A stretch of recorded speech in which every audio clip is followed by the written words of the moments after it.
All of the sculptures that we have at World of Chocolate were created for us over in Europe, in Austria. We have a team of sculptors. There were 3 chocolatiers in Austria who actually worked on all of the sculptures that you see here. It's sort of the crown jewel of what we have within the museum. And we have 25 handcrafted, supersized, very detailed sculptures, literally made out of solid chocolate. One in particular is the Abu Simbel temples, which is in Egypt. And actually it goes back about 1,300 years ago for the original monument. The pharaoh at the time had this monument built in honor of himself. And you'll notice on the structure there are 4 statues there, and each of those is the same person. It is this pharaoh from back about 1,300 years ago. And actually what happened then about 600 BC, there was a massive, massive sandstorm. And what happened was this whole temple, actually it's 2 temples, it was consumed by this massive sandstorm and it was lost for centuries. And it wasn't until the early 19th century, actually 1817, when some explorers rediscovered this and unearthed it, and here was this magnificent monument. And after that, sometime, there was an earthquake, some people say, and that's why one of the statues on this monument was damaged.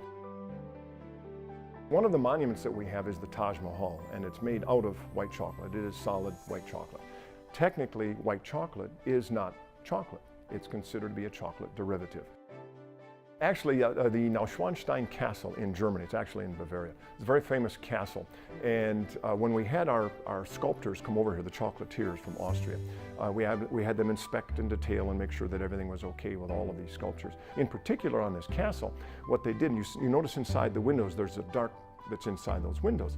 I watched them as they melted dark chocolate, and with very tiny, very small little paintbrushes, went inside each of those windows, and they were painting dark chocolate inside those windows.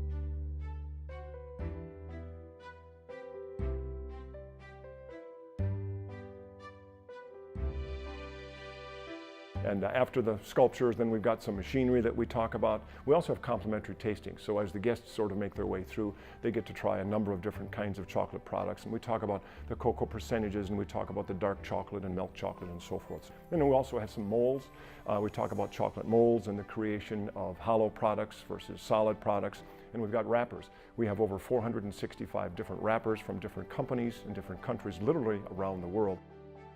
Give you a brief history as to where we start, at least at the World of Chocolate, with the growth and evolution of chocolate as we know it. In the rainforest environment, we start back about 3,000 years ago, and we begin with an early civilization known as the Olmecs. So then we jump ahead, we go into another one of our rooms, and we talk about the monks of Spain. And the monks of Spain actually are credited with taking that ground up cocoa powder, mixing in sugar and milk, and warming it up over an open fire, and creating what we know today as hot chocolate. Then we go into another aspect in Europe in the 1600s and talk about Anne. And Anne was a very wonderful person. She not only was Archduchess of Austria, but she was also Queen of France. And what we like to talk about at World of Chocolate is the fact that she probably single-handedly was the person most responsible for the spread of cocoa throughout Europe. One of the key aspects of the World of Chocolate Museum and Cafe is that we want to broaden everyone's understanding of chocolate, appreciation for chocolate, and realization that there literally is a world of chocolate that's out there.